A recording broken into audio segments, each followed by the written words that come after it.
பசுமையான வயல்களால் சூழப்பட்ட ஒரு அழகான கிராமத்தில் மக்கள் தங்கள் அன்றாட வேலைகளை பார்ப்பது, குழந்தைகள் விளையாடுவது மற்றும் பறவைகள் தங்கள் இரைகளை தேடிச் செல்வது போல இருந்தது.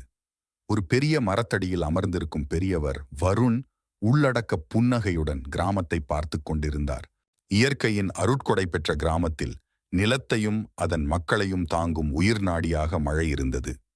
செழிப்பு மற்றும் அழிவு இரண்டையும் கொண்டு வரும் மழையின் சக்தியை அறிந்த கிராம மக்கள் அதனை பாதுகாத்தும் வணங்கியும் வந்தனர்.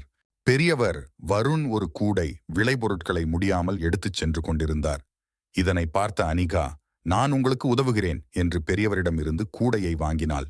பெரியவர் வருணும் அனிகாவும் சென்று கொண்டிருக்கும் போது ராஜன் தனக்கு கடன்பட்ட ஏழை விவசாயி ஒருவரை துன்புறுத்துவதைக் கண்டனர். ராஜன் அந்த ஏழை விவசாயிடம், வார இறுதிக்குள் உங்களால் பணம் கொடுக்க முடியாவிட்டால் நான் உங்கள் நிலத்தை எடுத்துக்கொள்வேன் என்று கடினமாக கூறிக்கொண்டிருந்தார். மழைக்காலம் நெருங்கியது. மறுநாள் காலையில் கிராமவாசிகள் வானத்தில் கருமேகங்கள் திரளும் காட்சியை கண்டனர். கிராம மக்கள் நம்பிக்கையுடனும் பயமும் கலந்த பார்வையுடன் மழையை எதிர்பார்த்து காத்திருந்தனர். மழை பெய்யத் தொடங்கியது. அனிகா தனது வயல்களுக்கு தண்ணீரை பாய்ச்ச ஆரம்பித்தாள். அனைத்து பயிர்களுக்கும் சரியான விதத்தில் தண்ணீர் செல்கிறதா என்பதையும் உறுதி செய்து கொண்டாள். இருப்பினும் ராஜன் பதுக்கி வைக்கப்பட்ட தானியங்கள் நிறைந்த கிடங்குகளில் மழை நீர் தங்குகிறதா என்பதை உறுதி செய்யாமல் அவரது வீட்டில் ஓய்வெடுத்துக் கொண்டிருந்தார்.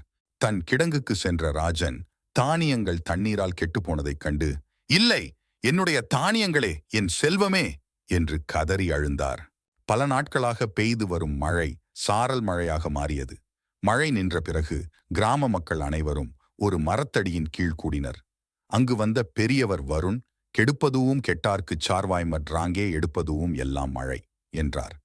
ஒன்றும் புரியாமல் இருந்த கிராமவாசிகளை பார்த்த ஊர் தலைவர், அதாவது மழை, அதன் நியாயத்தில் நேர்மையாக வாழ்பவர்களை ஆசீர்வதித்தும் மற்றும் பேராசையின் முட்டாள்தனத்தை வெளிப்படுத்தியும் காட்டும் என்றார். இதற்கு நல்ல உதாரணம் அனிகாவும் ராஜனும் தான் என்றார் பெரியவர். நான் என் பாடத்தை கற்றுக்கொண்டேன். இனிமேல் சக கிராமத்தினரோடு சேர்ந்து உழைத்து என்னிடம் இருப்பதை பகிர்ந்து கொள்வேன் என்றார் ராஜன்.